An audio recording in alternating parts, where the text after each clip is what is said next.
Yeah, if you want to start this thing off, first of all, I want to know where your energy comes from, man, because you have incredibly infectious, positive energy that I really never seen from anybody else, and it has to come from somewhere, I think. So, where do you think you? How do you really cultivate that on a daily basis? Oh, that's a brilliant question. I like that question. Okay, let's take them piece by piece. One, where does the energy come from? Um, I've always had decent energy, but I would say after my first near death experience came my woohoo, and that wasn't there beforehand. And so, uh, whether it was getting a glimpse on the other side, whether it was getting whacked on the 2x4, whether as the EMTs in the fire department said, "Did you hit your head?" Which I hadn't. But somewhere in this love, this joy, this something started coming out of me. With that said, I go into automatic writing each morning. So I dive into this experience of connecting with spirit each and every morning, both in terms of my writing, and then I kick myself out into nature every day. And so I've already had one walk in this morning. I will have it's supposed to be a bike ride. We'll see if there's time. A walk or a bike ride immediately after this later today. And so I'm continuously diving into silence, coming back to myself, diving into nature, coming back to myself. And it helps some sort of balance, bring that balance that recharges me. But with that said, everybody's energy is different and it's all perfect in a sense as it is. So I don't want everybody out there to be going, I need to try to be like Michael Sandler. Hmm. Yeah. We bring our own unique energy, but I am rather plugged in or jacked, you could say. I think everybody has the potential to be plugged in, though. Whatever their energy is, I think we can all plug into that kind of divine spark that's within us, and however we cultivate it is up to us. So, I mean, would you say you cultivate it through like a lot of meditation and just exercise and automatic writing as well? Meditation, exercise, automatic writing, how I speak to myself, how I choose to see the world around me. A lot of me care in there. Of course, I can hear my egoic mind saying I'd like even more. I think we all would. But it's a practice of being me. We all have these practices of wearing a suit, wearing a dress, wearing a hat of mom or hat of dad, or whatever is the armor or the persona or the something that we wear, and that's our practice. But it's rare that we practice being ourselves. Mm. And so that's something that I cultivate on a daily basis. And I'm fortunate that I have a amazing wife, Jessica Lee, who I call Pookie, or she's been upgraded. She's the Pook Star. And she challenges me to be more of me, Oh, and will okay. call me if I am losing my essence, if I am losing my centeredness. Hmm. Helps you stay aligned. Absolutely. Mm. Absolutely. And the energy, I'm glad that you used the term align, because if we think of energy sort of like when we do this interview, a lot of the time I'll be running energy. I just call it circle breathing, you could say. I'm breathing up through the spine, connecting from the earth to the heavens, back down around and back up again, back out. And it comes along the spine. It comes along a center channel. And so when I am centered, I am in that channel, energy flows most easily. If I'm scattered here, there, everywhere, can't think, what am I doing? Who does this have to be done for? What's this next? And if I'm off center, then instead of the energy flowing vertically and coming around, it's going horizontally and getting lost. Mm. And so That's great. that what you mentioned there, bringing it back to center helps so much. Mm. That's great. Yeah, I think that's like an ongoing process. It's like the journey of life is continually trying to stay who we are, staying aligned with that authentic self that it seems like we have to cultivate almost on a daily basis. And yeah, you're right. Everybody has their own way to go about it. But I think we're all touching upon the same wavelength. It's all upon that same unspeakable truth that's in us that kind of like guides us along the way. And I think your book, Awe, is a perfect. I never really explored automatic writing before I was introduced to it, and it is a very effective way, it seems, to be able to touch upon that. I guess you could say divine energy that's within all of us, right? You're plugging into spirit each and every day, and it's a practice. So awe is the automatic writing experience. And when you dive, I like to say it's diving into awe, because when you start communicating with spirit, jaw hits floor. Well, this Mm-hmm. didn't come from me. Where is this from? Oh. But when you plug in on a daily basis, you start to get clearer. Who am I? Where am I going? What am I doing? Why am I here? And it completely shifts your outlook and perspective. Doesn't mean life suddenly gets easier. It may, but it's like going from thinking you're a character in the TV show to suddenly you're able to watch the TV show. Mm-hmm. And that changes, it liberates you, and it changes everything. So I do that practice each and every morning, and it certainly does energize me. But it's also such an amazing teaching tool to understand what's going on today. Where am I going from here? And getting guidance really each step. I've got a book on my desk here, from Zen Crier de Broek, if I have that pronounced right. This book just came to me, called Your Inner GPS. And truly, when you dive into automatic writing, you're getting in touch with your inner GPS to guide you through the day. Mm. Didn't you say it's like a way to communicate with God, if you want to say God, or infinite consciousness or the universe? Like it's a way to like kind of shut down our monkey mind and our left brain, logical, rational, 1+1 = 2 kind of way of thinking, and it's a way to kind of become in touch with your intuition, right? Yeah. So whether if you're an atheist and you're an agnostic, and you came across this podcast, we can say it's ourselves that gives us more of a we perspective rather than a me perspective, getting outside of, like you would say, the small or egoic mind. And so you feel, first off, loved and supported by something greater than yourself. But also, I mean, Einstein talked about and whether it's as an exact quote or not, how we can't solve a problem from the level of energy it was created. When you dive into a process like automatic writing, you're able to step outside of yourself enough to look at the big picture perspective and say, all right, where's this character called me going? Where does she or he want to go? What's the easiest path to get there? And are there any pieces of the puzzle that I'm missing? And not only do you see that, but then you can ask spirit, so to speak. All right, I'm going along this Joseph Campbell arc here, this story of my life. What can you tell me about it? Is there anything I'm missing? What do I get to know?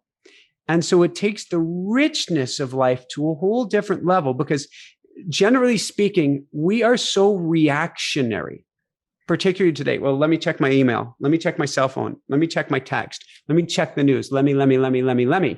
In fact, we become, instead of lemurs, we become lemmies. And as a lemmy, we are very rarely in our true selves. We are always hitting the ball back for somebody else. Mm. When you get into automatic writing, you get out of the lemmy state and you get into a different state where you can actually observe your life. So you don't lose days or weeks or years. This is something my wife and I have done ourselves before automatic writing. We're completely lost at one point while doing the spiritual practice. But this helps you step out of that small self and observe yourself and understand from a higher perspective, from God or spirit or whatever we want to call it, where we get to go. Wow, that's great. So yeah, we are quite literally seeing our intuition on paper, right? It's like there's no other way. It's like creating a stream of consciousness from spirit, whatever you want to call it, straight into your fingertips right on paper, right? It's kind of like a direct connection. It is. And I like that you use the word direct, because the mind does not get involved. And people think, well, how can I do that? My mind is always going. Doesn't matter if your mind is going, but it's going to be disconnected from what's coming out on the page. Your pen just flows, and then you read it back and you go, this is why it's called awe. You go, oh my God, I didn't even know I wrote that. Mm. And so it is that direct connection of, well, neuroscience. Dr. Andrew Newberg, one of the most famous neuroscientists out there, he has many amazing books on spirituality in the brain, on enlightenment and the brain. And he did SPECT scans. He studied the brains of long-term automatic writing practitioners. And what he found was really cool. He found that the frontal lobe, the part of the brain responsible for executive functions, tracking time, what I need to get done in the day, what to do when, and the part of the brain responsible for writing, when you go into automatic writing, powers down, shuts off. The part of the brain responsible for the I, me, my, for the egoic self, the parietal lobe, powers down. And so instead we get into a state of oneness or a state of we-ness. So you have the thinking mind powering down. We have the we-ness of the brain, so to speak, powering up. And all of a sudden you're writing not from you. Mm. And that's where the cool things come out because, well, frankly, we got ourselves into this mess. And it's hard for us to get ourselves out of this mess. And by mess, what I mean is we came here to play a role in a play. We're all in a play. And we got confused and took it too seriously and thought it's real life. Life is too serious to be taken seriously. It's a play, man. And so if you can actually go back into the wings and say, wait, what was my line again? What was the point of my character? Mm-hmm. What is she or he here to embody? All right. Then you run back out on stage and you're liberated, you're free, and you understand where to go, which you can't get if you're stuck just trying to remember your lines. That's great, man. Wow, that was pretty powerful. Yeah, there's another metaphor for that. It's like I spoke to someone before. He said, once life is a game and you win the game once you realize it's a game, but you still have to play it. You still have to play it. It's like that's the thing, is like once you realize it's a game, you can kind of take hold of the controller and kind of take it however you want, with a little less seriousness, a little more lightheartedness. Yeah, that's great. I mean, that's that's people have known this for thousands of years. We're just using different metaphors on the idea of Brahman and Atman. It's just like an idea that it's kind of ingrained in us, and we're just kind of it's like a regaining process. It seems like we're regaining something that we've lost along the way to our thinking mind, and ways like automatic writing, yoga, meditation, tai chi, walking in the woods, whatever you want to do, help us regain that aspect of our being that we've lost. And we're going through the growing pains of that right now as we speak. And I would say that for people who are listening who go, oh, you mean I've lost all these years of my life? I've this, I've that, I've the other. No, we came here to struggle with collective amnesia so that we can grow, so that we can expand, so that we can learn more love, more kindness, more compassion. And then when we come back to it, the aha moment, we're at a completely different level. Consciousness is ever expanding and growing. If you came here and you didn't forget that this is a game, well, okay, you might rock the game, but you also might get pretty bored with the game and go, I'm just going to sit on the couch and eat some bonbons. There's no point. I know it's a game, but if you actually inevitably, because of, I would say, the tribe, we're taught how serious this game is, then you seriously, as you wake up, learn how to live. That's good. That's good, man. And then, so where do we go from there? Once you know you're a character in the game, and we know this is all a game, do we better cultivate a world where others can also realize it's a game, or that they can play the game better, or they can just feel better playing the game? Is it everyone's job to kind of get everybody else on the other side of the shore? That's a brilliant question. I'm going to say a couple pieces on it. Job number one is discover the gift that we came here with. So I'm going to go back to old school here. And I'm guessing some people are going, that's not old school, but maybe it is. Dungeons and Dragons. I don't know much about Dungeons and Dragons anymore, but if I have it right, there was like certain amount of points you have, certain amount of strength you have, certain amount of charisma, certain amount of agility, Yep. certain amount of gifts that came wrapped around your heart. We geek out. Let's be nerds about life. Let's be completely honest. Let's geek out about this stuff. You came here with certain gifts wrapped around your heart. They didn't come from you. You came here with an understanding of typically whether you like chocolate, whether you like vanilla, whether you like boys, whether you like girls, all of these things you didn't choose. You came here with these things. So we start to discover what we came here with, and it's our job to rock it with everything that we've got with the gifts we've been given. I was given, woohoo! I was given great athletic abilities. I was given an ability to disseminate like you, to be on the mic. You learn what these gifts are, you bring them forward. But then the second part, I would say, is use everything that you've got to help others. But let's be looser about what that definition is. A janitor can rock it. And I don't just say that lightly. Somebody bagging groceries. How many of us have had a grocery bagger who is somebody who we would say isn't challenged in some way, who had the biggest beaming grin on their face and just imprinted us with pure love? Mm-hmm. They're rocking it. The more that we use our gifts to help others, the more I believe it comes back. It's like your energy level is 10. I'll give it all away in helping others. Your energy level is now 20. I'll give it all away to help others. Your energy level is now 40 and 80 and on it goes. Yep. So life is too serious to be taken seriously. It means we play this game of life.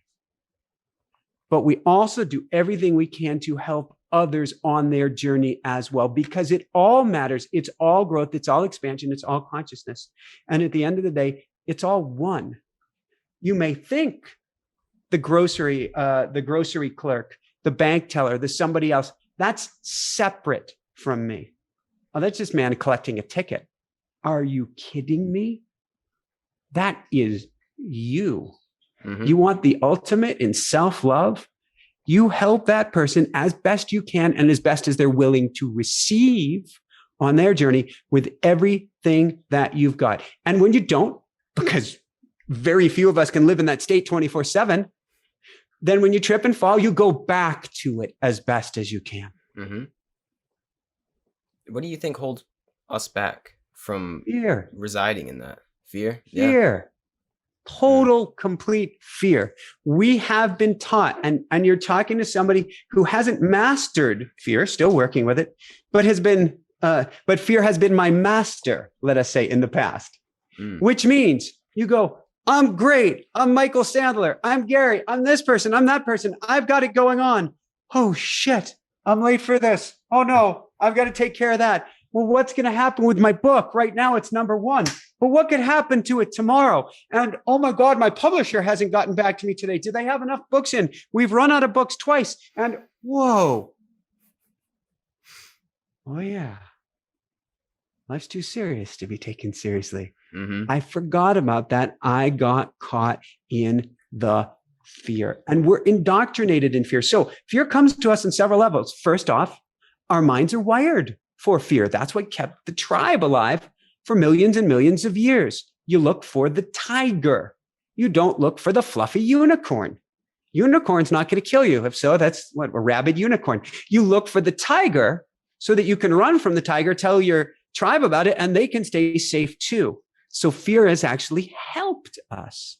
Mm-hmm. And then you learn from the tribe itself to keep you small, to keep you safe. Stay within these walls, stay within these boundaries. You'll be all right. You'll have a wife, a partner, something you'll be able to procreate and keep the tribe going for another day. But we need to keep you small and safe. So let us gift you with a healthy heaping of fear.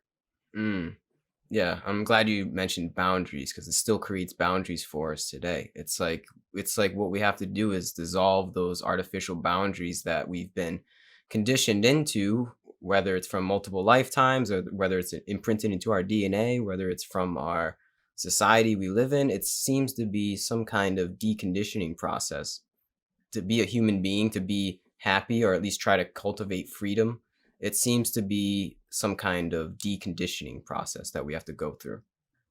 Yeah, there's Don Miguel Ruiz, one of my all-time favorite authors and guests, and had him on numerous times. And if you haven't had him on, you got to have him on. I He's listened amazing. to him actually on your thing last week, and it was great. So yeah, I probably will get in touch. He is awesome, and he says every single one of his books is the same message. He writes. Well, his book, The Four Agreements, is the number one spiritual self-help book on Amazon for like 25 years plus. Same message, different ways, every single book. What's his message? Dumbed down. His message is you're domesticated by the tribe, just like a dog is domesticated by you. You learn rules, you learn boundaries, you learn judgment, you learn way of beings based on the tribe. And if you don't wake up, you will run on autopilot, doing the tribe's rules, the tribe's beckoning, the tribe's living your entire life. Our job is to recognize the boundaries established in our mind by the tribe so that we can free ourselves of them. Mm-hmm. You know what's crazy too is the tribe nowadays is like a global tribe. It's more than just 25, 30 people in your tribe or whatever it was. It's a tribe of 7.5 billion people. Like this culture that is facilitated by the tribe is a culture that is a global phenomenon. So we have all the resources in the world to decondition ourselves, but we also have all forces that are against us on the other side, like a yin and yang. You can easily get sucked into the tribe mind just as much as you can suck yourself out of the tribe mind. You know, it's kind of like it's up to us to do that. Like deep down, it's like up to our real self to be able to do that. Yeah, it becomes a question of, do you want to live? Yeah. If you keep looking out there, so many people today are fascinated, and I am fascinated, but I dive out very quickly, fascinated by the news or by a conspiracy or by a this or by a that. And they say, this is so serious. I can't work on myself right now. This is so serious. I can't build a business right now. This is so serious. I can't do X, Y, or Z. No, man, that's giving your life away. That's an excuse not to live. If you want to make the greatest difference, you've got an amazing salt lamp behind you right next to your Buddha. Crank the salt lamp of your heart up to max. Illuminate the person next to you, who will then illuminate the person next to them and the person next to them. But we've got to step outside of the drama of everything and everyone else and make a conscious decision that I wish to live. And living's not easy, and living's scary, and living's more dangerous. You may trip and fall. Living's also a lot more fun. Which would you rather, the kiddie coastery thing or a real roller coaster? At least when you're younger and your body can handle it, probably the roller coaster is more of an enjoyable ride. Mm-hmm. But we're often afraid to step forward. And so we use, it's what my parents taught me. It's what my grandparents taught me. It's from my culture. It's my tradition. Have you seen what's been on the news? Have you seen what happened with the latest president or ex-president or the people locked up in New Zealand or Australia? All these are reasons not to live. Mm-hmm. I get it. I get the drama that appears to be going on out there. But now, I am not the greatest Buddhist scholar. But if I understand right, Buddha, right before enlightenment, is sitting under the Bodhi tree. And he's visited by all of these temptresses who try to steal him away from his true self. Isn't that exactly what's going on right now?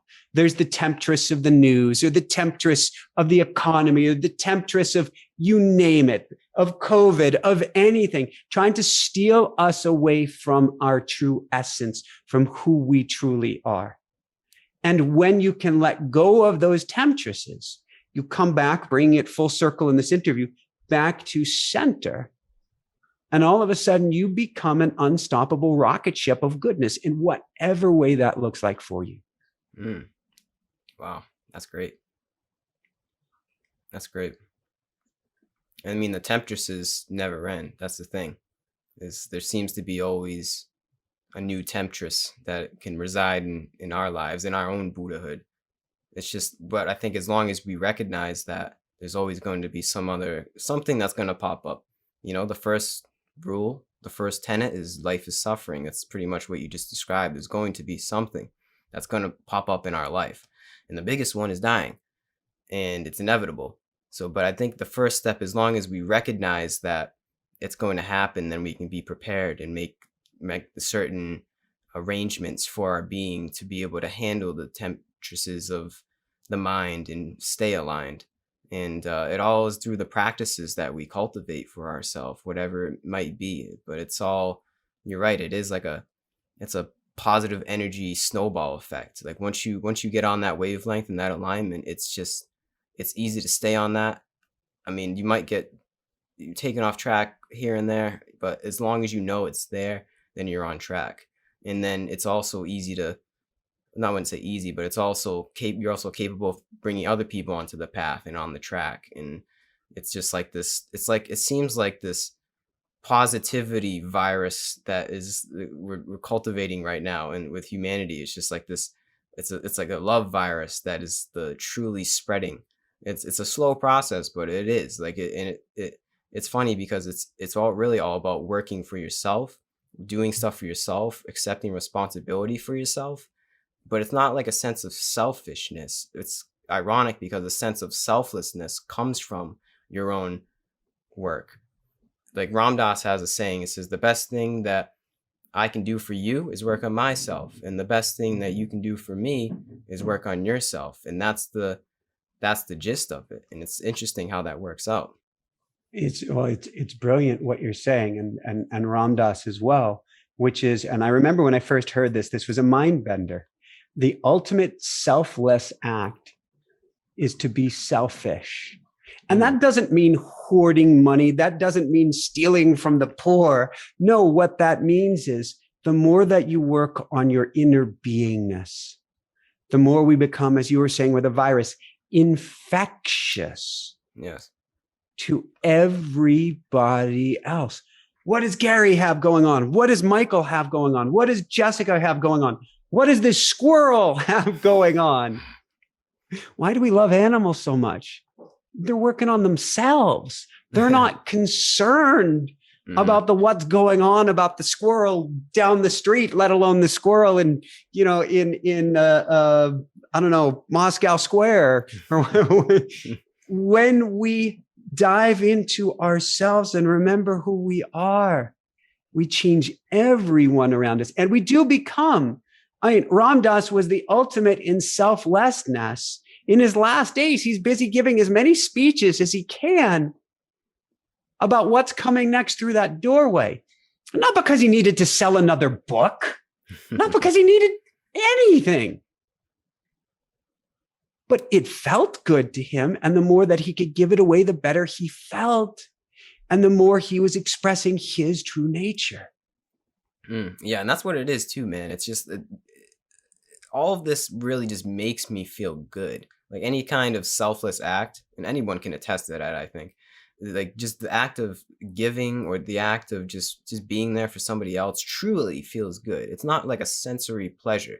It's not like satisfying hunger or, watching a good movie or something. It's like genuine goodness. I don't know how else to really describe it. It's really just that it's love, essentially. It's just touching on that true aspect of love that's within us. And it's really, you can't get that from anywhere else. There's nothing that's really going to give that to you in any other form other than like actually being there for somebody else. And love comes in all shapes and sizes and situations, but it's something that we can all relate to, that like there is that aspect of giving a little bit up of yourself to somebody else.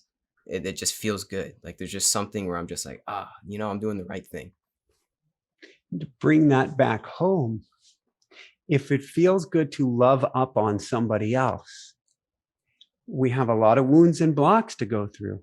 But think of how good it could feel if you could love up on yourself. Yeah, That's the It's first step. very hard. It's such a hallmark thing and cliche. How do you give away what you don't have? Well, we can still love somebody else, even if we're struggling on the inside. So I won't buy that entirely. But if you want the most amazing journey, then love yourself up, not despite your wounds, not because of your flaws, not because of that thing that you've hidden and you don't want to tell anybody else about, that you're so ashamed, embarrassed, or horrified, but because of that. Mm-hmm. Take yourself and put yourself in your arms. Little Johnny, little Susie, little Gary, little Michael. I love you. I love you. I love you. I have a pet rooster, and we rescued him at 5 months of age, and he is the greatest and the most challenging pet. He wouldn't say he's my pet. He'd say we're pals. He would say I'm his dad, but he wouldn't go with pet. But when I love him up, and roosters have two jobs, procreation and protection, which means he's an armed missile. I have an armed missile in my arms. And the more that I love up this armed missile, the more he melts. And the more everybody wants to love him up as well. I carry him out on the trails with me. I've taken him on the Las Vegas trip. He's been on RV tour.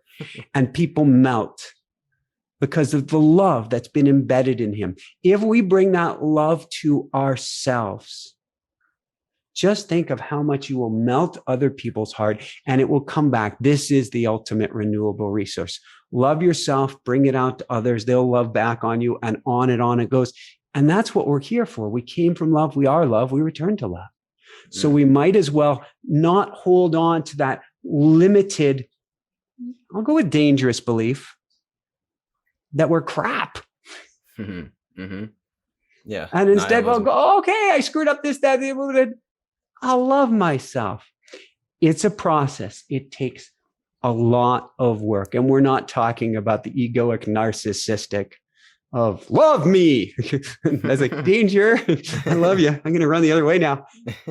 But when we do this work, it's such an understatement that everything and everyone around you changes. Mm-hmm. You think that's kind of what we're here for? Like what it means to be a human being? We're here to learn how to love. Yeah, perfectly put.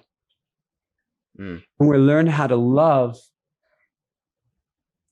as physical beings, hardwired for one heck of a healthy dose of fear.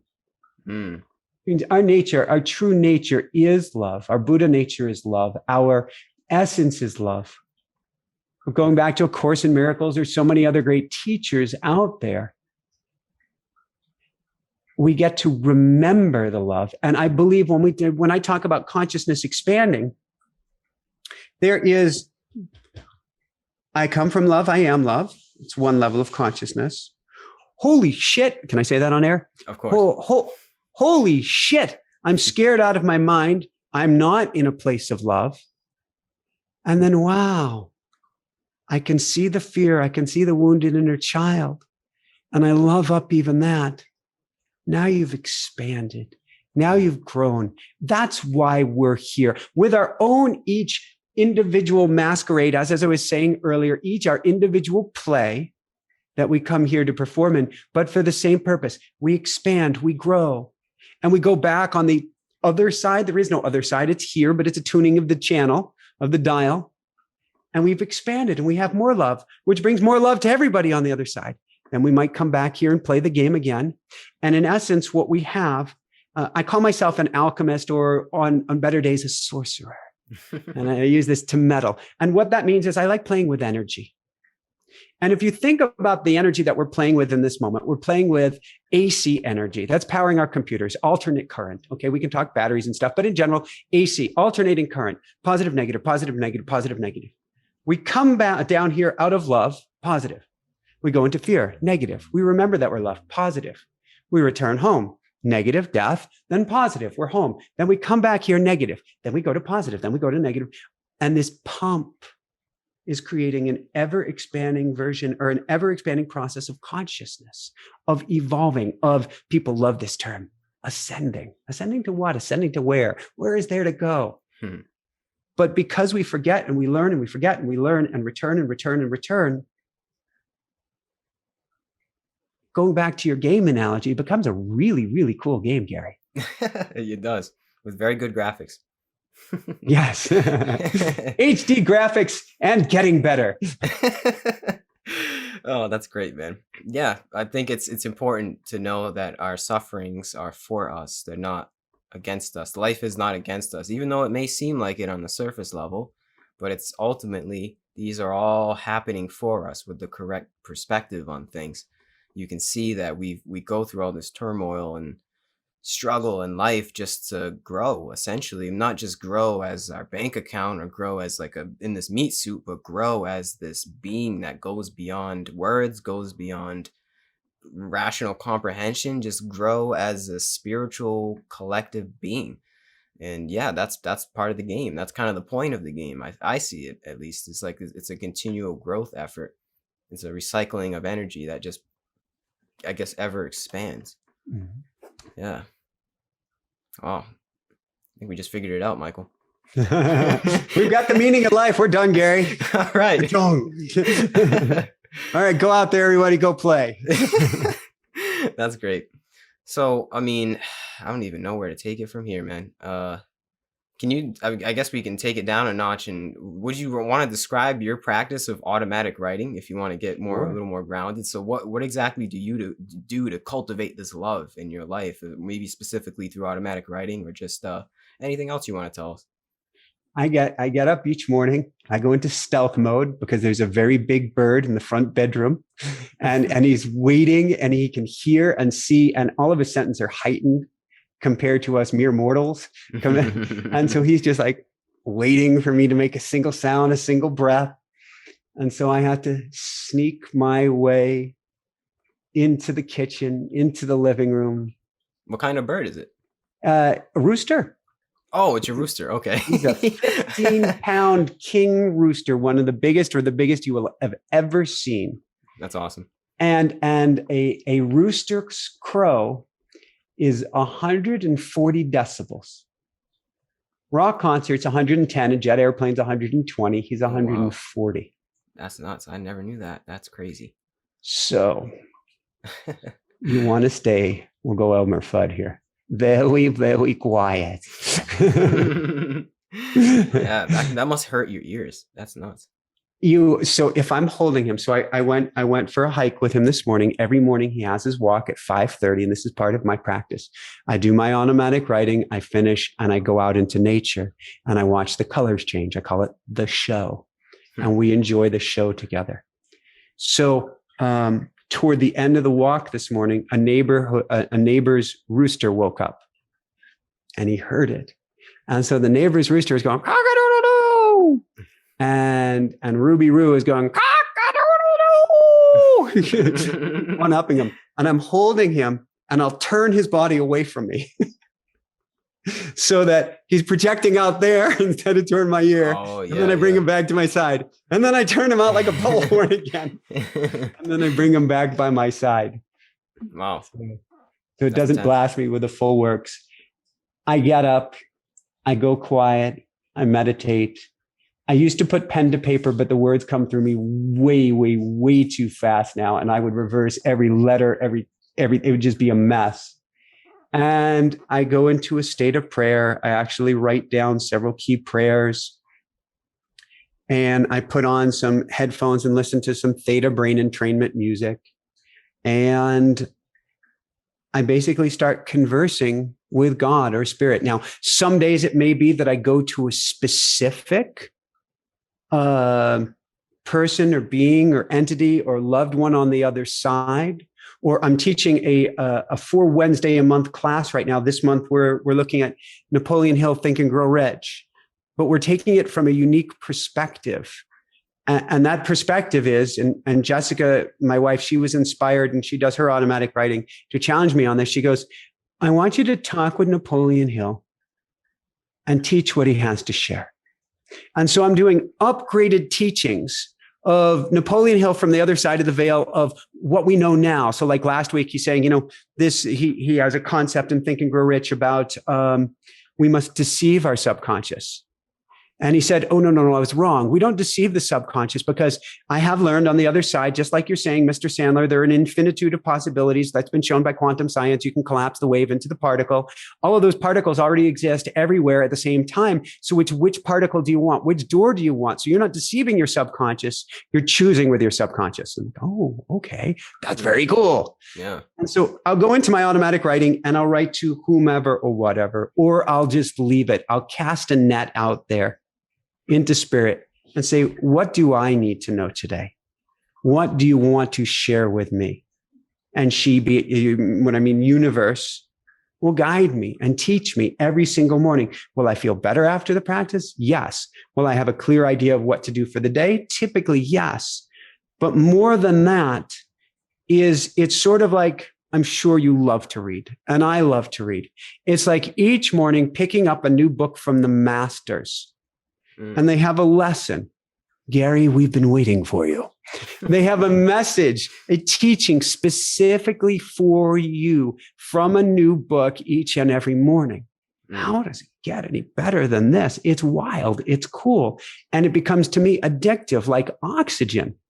Oxygen's pretty addictive. I want to dive into awe every single morning because I have no idea what I'm going to get.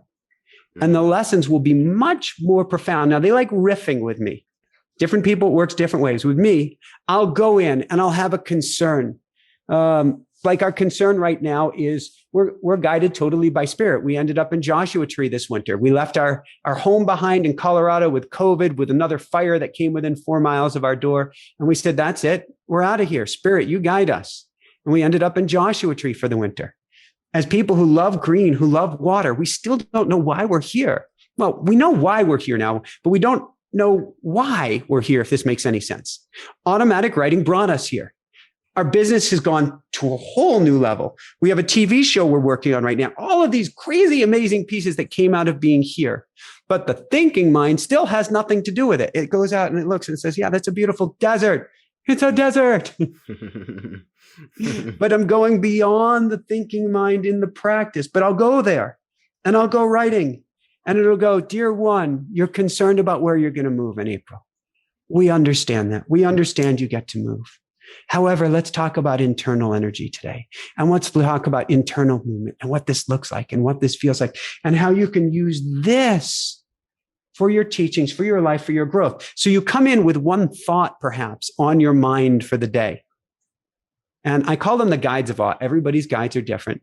They may riff off of that and go at a 90-degree bend and teach you something completely different, while at the same time continuously giving you guidance.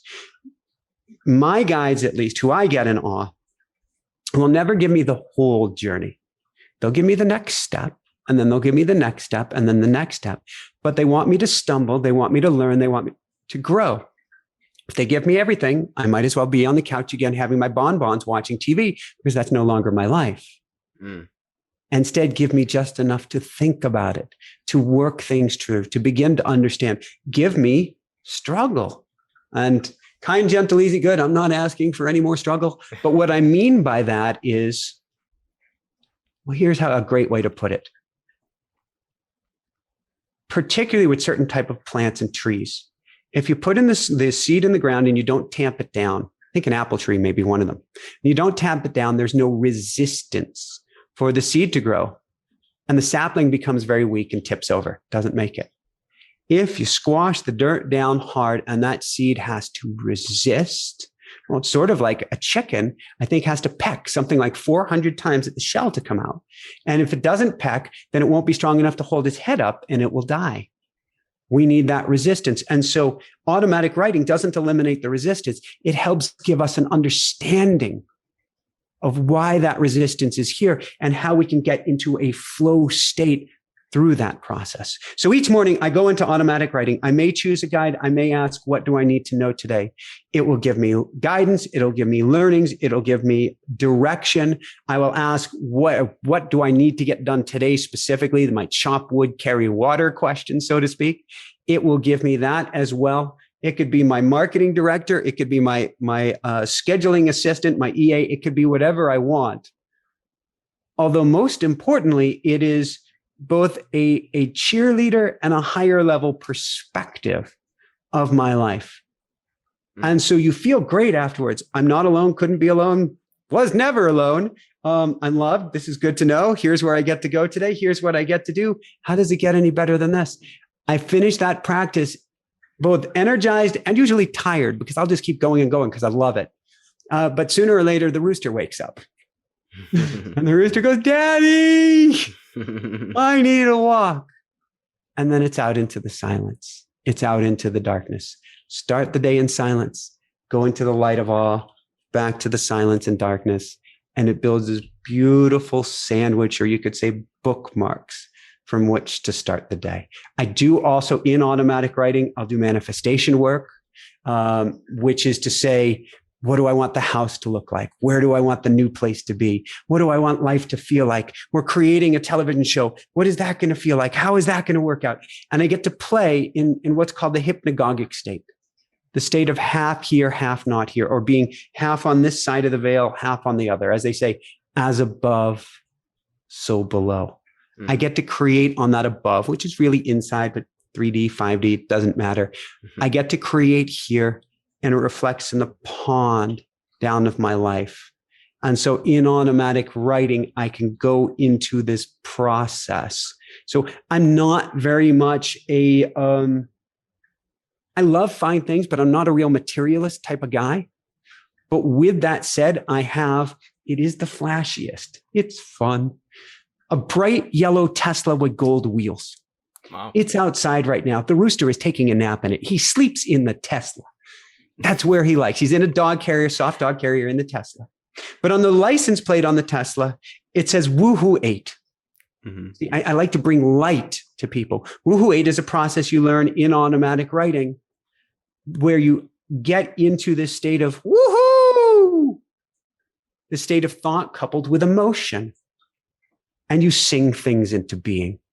And so I've got that as the license plate because we sang the Tesla into being, a dream that I'd had ever since I was a kid driving a little electric golf cart, that someday I will have an electric car. And first I went through the prerequisite Prius, so to speak. Mm-hmm. Then I was actually knocked on my butt and had to go back to a Honda Accord. And then here we are at the Tesla, which was actually something coming out of automatic writing. And it was just dumbfounding, that state of awe when it came about. But I had done that alchemical work, done that work on the other side of the veil. That's beautiful, man. It's possible for anybody to do that, right?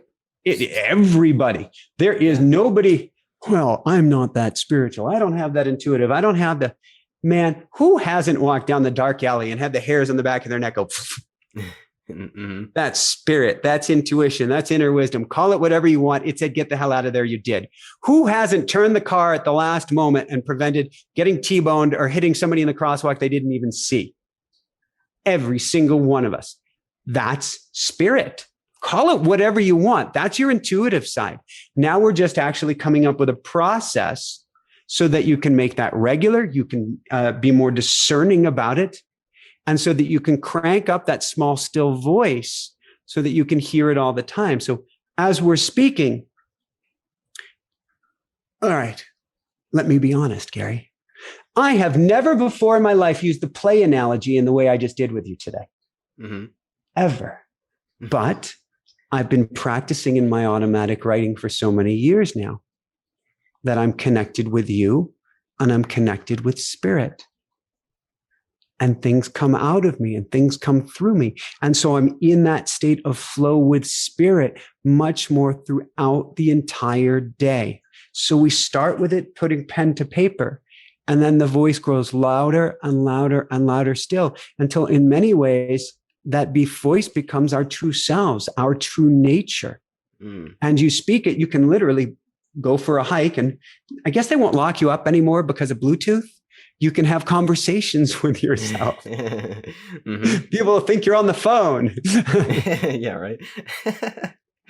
Yeah, I see conversations like this as like kind of entering into that flow state and touching upon the same wavelength as automatic writing, because I didn't really come here with much of a script. and you didn't really know what I was going to ask you. So it's kind of the same aspect. We're just And these have speaking. been very beautiful, deep questions, Gary. And Oh, I don't thank just you. say that. And I'm they've been having fun. me too, and they've been beautiful responses as well. This is the beauty of it. Is like it's like a tennis match of spirit that we just pass it back and forth. It's like it is. This is a game within the game that we play of life, and yeah, I think it's important to be able to touch into that flow state, however you want to do it, whether it's in conversation or whether it's writing or however that we access the divine is up to you, but as long as you access the divine, I think that's what's important. And yeah, I don't know what else to say after that, but I think what time is it? We can probably start to wrap this thing up. If you do you have anything that you want to plug or maybe tell us about your TV show that you're going to be starting? So TV show, we've got 4 different producers working on it right now. And there's several different pilot options. We're going to see which way spirit guides us to. Mm. But what's coming out of this, and then I'll share where people can get automatic writing. What's happening is I have no other way to put it, Gary, a sense of inevitability that you put so much goodness out into the world. You can call it karma, you can call it energy, you can call it love. It just comes back and comes back and comes back. And we're watching all these opportunities come to us this year that we planted the seeds, but we didn't. We did the work on the other side of the veil, but we didn't necessarily pick up a phone and do something here. But the opportunities have started chasing us down. Mm. And that is like you're describing, getting in the flow. And so I look at life as a 2-step dance. We certainly get to do the work on the other side of the veil, but we also have to step forward here. As the expression goes, somebody's praying and praying and praying to God to win the lottery. Then they keel dead. They get to the other side. They meet God on the other side of the pearly gates and they go, God, why didn't you help me win the lottery? I was praying to you. And God says, why didn't you buy a ticket?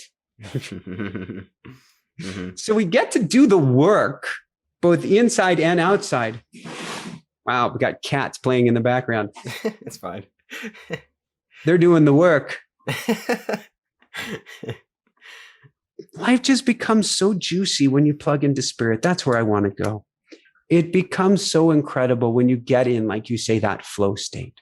Mm-hmm. That's why every single day I want to touch base with automatic writing. Every single day I want to hear what spirits, angels, guides. Her book has become the number one bestseller of all new books in angels and spirit guides. It's kind of wild, Gary, because I never wanted to write a spiritual book. I never wanted to write a book that said you can communicate with your inner wisdom or your angels. Leave that to the angel guys. That's not me. I'm a straight-laced coach. I'm a this, I'm a that. Mm-hmm. I'm a. Those are all definitions. But you get into that flow state, you let the universe guide you. It's going to be a much more enjoyable ride and certainly unexpected than you ever imagined. Mm-hmm. A few years ago, I couldn't have imagined this conversation. A few years before that, maybe you couldn't have imagined even being on the mic. Mm-hmm. I know I would have thought that's cool, but I don't know that that's actually going to be what I'm doing. If we had gone back to my high school days or something and said, you're going to be talking with angels or spirit or whatever, crazy. Yeah. And here I am. So with that said, I am exceptionally bullish about automatic writing. I would recommend everybody pick up a copy of the automatic writing experience. Except I actually recommend you pick up 3 copies. Get one for you. Get one to give away to a loved one. If it's going to change your life, don't be selfish. Help them change their lives as well. Help them dive into awe. And then get a 3rd one to give to somebody who's really, really struggling or suffering. As you were saying earlier, pain required, suffering optional. Suffering comes from attachment. It comes from not knowing who we are. It comes from wearing a heavy coat and taking ownership of the coat. When you start diving into automatic writing, you can take off that coat once and for all and go, that fear, worry, and anxiety, that ain't mine. That was a gift from the tribe. And so you find that person who's really, really struggling and you give them a copy and help them to wake up to their pure essence as well. You can get it. You can get it on Amazon. You can get it. I'm a huge, cannot express it enough, bullish proponent of local stores. Get it at your local bookseller. Support them. Pay them extra for stuff if you've got an extra dollar or two. Let's keep them in business. That's important for all of us. And you can also go to automaticwriting.com, where we've got tons of gifts and bonuses. And we've got a whole video-based program with live classes as well. And that's automaticwriting.com.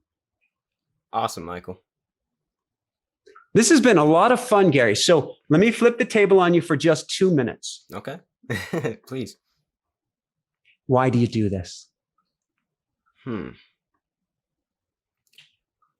There's something that just tells me to do it. I've gone through a lot of struggle and a lot of kind of peeling the layers back of what I am over the past few years. And I realized that I just have this knack of communicating with people and able to understand what people mean by what they say. And I talk to people from all different walks of life, but I can kind of get the essence of what they mean.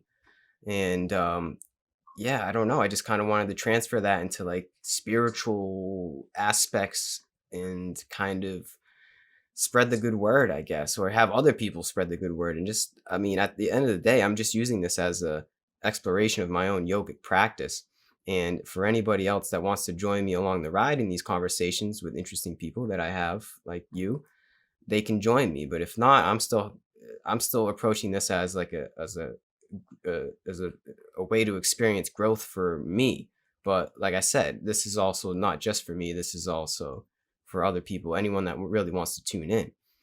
But at the end of the day, I think it's just kind of like a way to explore myself, explore other people, but also spread the vibes, at the same time, like also kind of put out that positive energy and spread the love. I don't really know.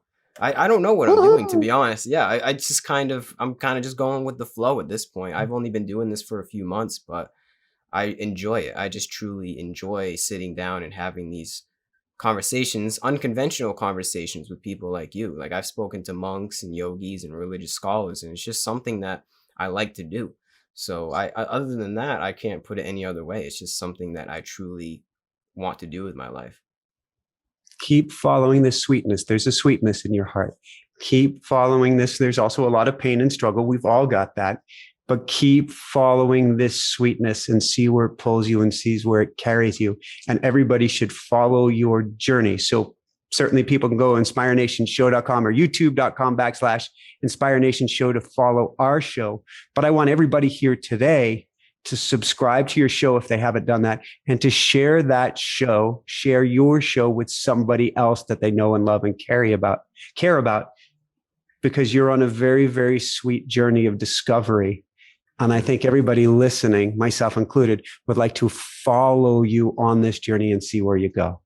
Wow. I appreciate that, Michael. I thank you very much for that kind words. That was awesome. You are most welcome.